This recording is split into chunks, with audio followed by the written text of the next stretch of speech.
Assalamualaikum warahmatullahi wabarakatuh. Ketemu lagi dengan saya, Pak Mate. Di video kali ini saya akan membahas soal KSM Matematika MA tingkat provinsi tahun 2018. Oke, adik-adik langsung saja kita bahas nomor 1. Faktor prima terkecil dari bilangan 1 tambah 2 tambah 3 tambah dan seterusnya sampai dengan tambah 17 adalah titik-titik. Nah ini kalau adik-adik hitung secara manual juga boleh ya. Jadi 1 tambah 2 tambah 3. Jadi 1 tambah 2 itu 3, tambah 3, 6 dan seterusnya bisa ya. Atau dengan cara cepat seperti ini. 1 ya, tambah 2, ditambah 3, tambah dan seterusnya. Sampai dengan ditambah 17 ya. Itu sama saja dengan 17 dikali 18. Nah, ini cara cepatnya ya. Lalu dibagi 2. Nah, bagaimana kalau soalnya 1 tambah 2 tambah 3 sampai dengan tambah 18? Berarti di sininya 18 kali 19. Lalu dibagi 2. Seperti itu ya. Kita selesaikan ya. 18 bagi 2 itu hasilnya adalah 9 ya. Lalu dikalikan dengan 17 ya. Nah, 9 itu kan bukan bilangan prima ya, sementara yang ditanyakan adalah faktor prima terkecil kan. Nah, kita sederhanakan 9 itu kan 3 pangkat 2 dikali dengan 17. Nah, 17 sudah bilangan prima, kemudian 3 dikali 2 itu kan 3 kali 3 ya. Berarti faktor prima terkecil dari bilangan 1 tambah 2 tambah 3 sampai dengan tambah 17, itu jawabannya adalah 3. Lanjut ke soal nomor 2. Banyaknya bilangan 2 angka yang puluhan dan satuannya berselisih lebih dari 1 adalah titik-titik. Nah, baik adik-adik, untuk menjawab soal ini, adik-adik tentukan dulu berapa banyak bilangan yang terdiri dari 2 angka. Ya. Kita ambil contoh 10. Ya. Kemudian berapa lagi? 11. 12 dan seterusnya ya sampai dengan 99 ya. Jadi kalau kita hitung ternyata ada berapa adik-adik? Ada 90 bilangan yang terdiri dari 2 angka. Oke ya. Nah, sekarang kita cek ya. Ketika bilangan ini terdiri dari 2 angka, secara otomatis bilangan yang pertama merupakan puluhan dan yang satunya adalah satuan. Nah, pasti memiliki selisih antara kedua angka ini. Contoh, 10, selisihnya berapa? 1 ya. Kemudian 11, selisihnya berapa? 0. 12, berapa selisihnya? 1 juga ya. Kita ambil contoh lain, 13. Selisihnya berapa? 2. Nah, ya. Jadi, selisih antara 2 angka ini ternyata ada yang merupakan 0, selisihnya, kemudian 1, ada juga yang lebih dari 1. Nah, yang ditanyakan itu puluhan dan satuannya berselisih lebih dari 1. Kita hitung aja dulu. Sekarang yang paling mudah aja, bilangan yang selisih puluhan dan satuannya itu 0 ya, pasti berapa saja? 11, kemudian 22, 33, 44, 55, 66, 77, 88, 99. Ada 9 bilangan ya. Kemudian yang selisihnya 1, berapa saja? Tadi 10 ya.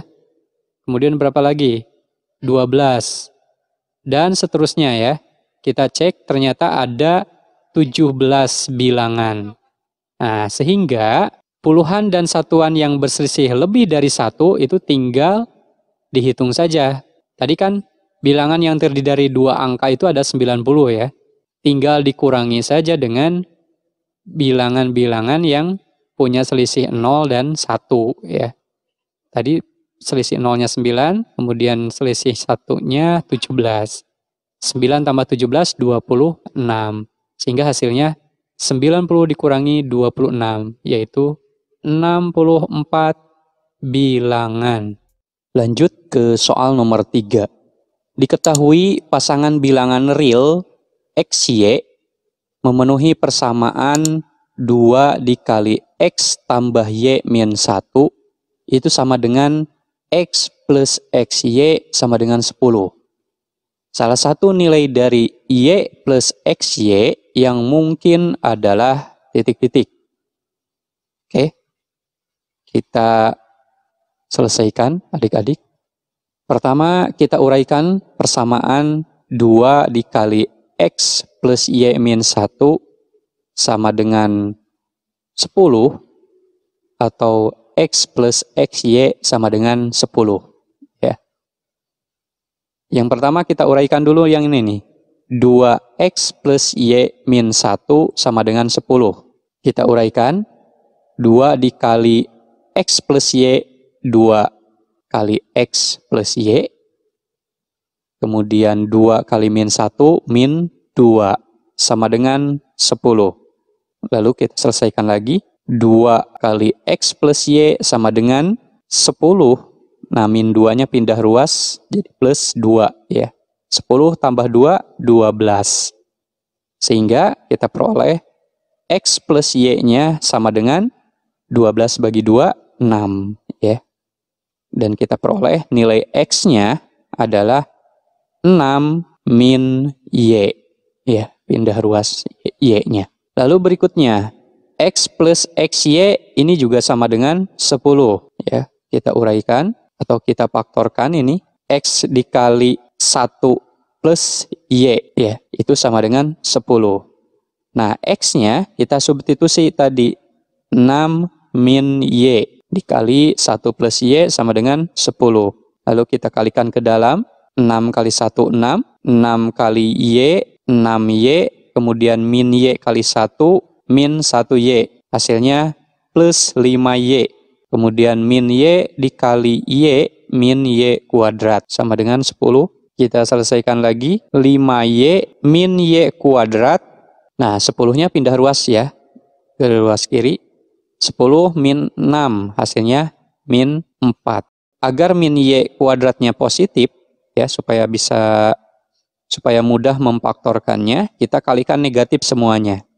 Sehingga menjadi Y kuadrat min 5Y plus 4 sama dengan 0. Kita faktorkan, ya.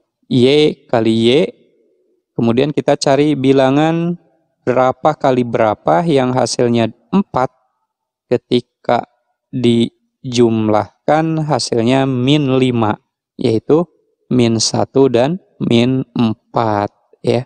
Sehingga nilai Y-nya sama dengan 1 atau Y-nya sama dengan 4. Nah, setelah diketahui nilai Y-nya, kita masukkan ke persamaan pertama tadi ya. X sama dengan 6 min Y. Kita masukkan.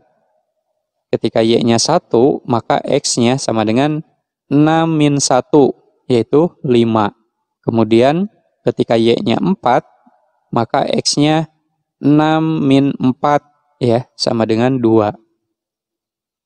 Nah, setelah diketahui semua nilai X dan Y-nya, kita masukkan ke pertanyaan tadi. Berapa salah satu nilai dari Y plus XY.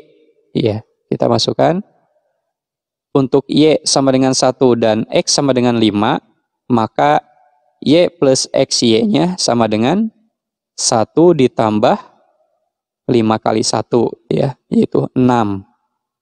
Kemudian untuk Y sama dengan 4 dan X sama dengan 2, Y plus XY-nya sama dengan 4 ditambah 2 kali 4, ya.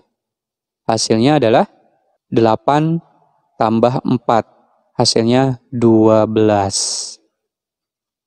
Nah, kalau kita lihat di opsi pilihan, ya, jadi pilihannya adalah 12 karena 6 tidak ada di opsi. Lanjut ke soal nomor 4. Dua lingkaran masing-masing berjari-jari 9 dan 4 satuan. bersinggungan di luar pada titik M.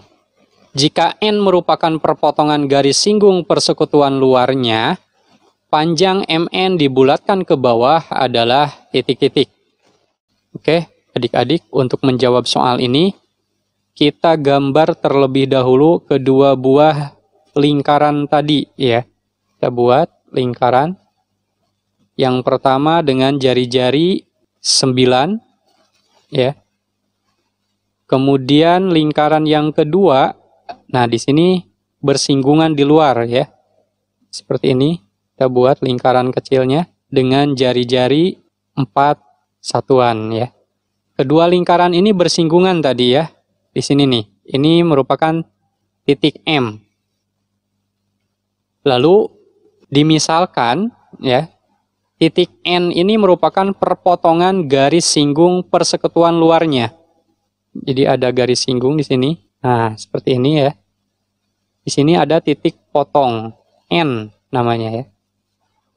Nah, supaya mudah menghitungnya, saya pakai notasi titik pusat lingkaran besarnya adalah A, kemudian titik pusat lingkaran kecilnya B, kemudian ini D, C, ya. Kenapa saya buat seperti ini? Tadi kan yang ditanyakannya adalah panjang MN, ya, dari titik M ke N. Nah, supaya mudah menghitung MN, kita gunakan aturan kesebangunan, yaitu DB per CA sama dengan NB per NA. NB-nya itu sama dengan MN dikurangi MB. NA-nya itu adalah MN ditambah MA. Itu ya. Jadi kita gunakan aturan kesebangunan. Nah, sehingga DB per CA itu sama dengan MN min MB per MN plus MA. Oke, kita masukkan DB-nya 4, ya. Kemudian CA-nya 9, MN ini belum diketahui, ya, atau yang ditanyakan, min MB, MB-nya 4, ya, per MN ini juga ditanyakan, plus MA, MA-nya 9. Lalu kita kali silang, ya, 4 kali MN, 4 MN, kemudian 4 kali 9 plus 36. Sama dengan 9 kali MN, 9 MN, 9 kali min 4, min 36. Nah, yang punya MN kita satukan, ya. Yang tidak punya MN kita satukan juga. Seperti ini nih, 36, kemudian yang min 36-nya pindah ruas menjadi plus 36 sama dengan 9 MN, yang 4 MN-nya pindah ruas menjadi min 4 MN. Sehingga diperoleh 36 tambah 36, 72, 9 MN dikurangi 4 MN, itu hasilnya 5 MN. Dan didapat nilai MN sama dengan 72 dibagi 5, yaitu 14,4. Nah, pertanyaannya tadi, panjang MN dibulatkan ke bawah. Berarti panjang MN itu sama dengan 14 satuan, ya. Lanjut ke soal nomor 5. Pak Saul adalah seorang pedagang sukses. Beliau memiliki 10 buah toko emas dan 3 hektar sawah. Karena terkejut dengan isi surat kabar Warta Indonesia yang menginformasikan bahwa harga emas turun menjadi Rp400.000 per gram, beliau terkena serangan jantung dan menghembuskan napas terakhir. Setelah dipotong hutang dan keperluan urusan jenazah, harta yang ditinggalkan beliau mencapai 3 triliun rupiah. Beliau meninggalkan 5 orang ahli waris yang terdiri dari istri, 2 orang anak perempuan, ayah, dan paman. Harta warisan yang diperoleh oleh ayah si mayit adalah titik-titik. Baik adik-adik, untuk menjawab soal ini, pertama kita tulis dulu apa yang diketahui, ya.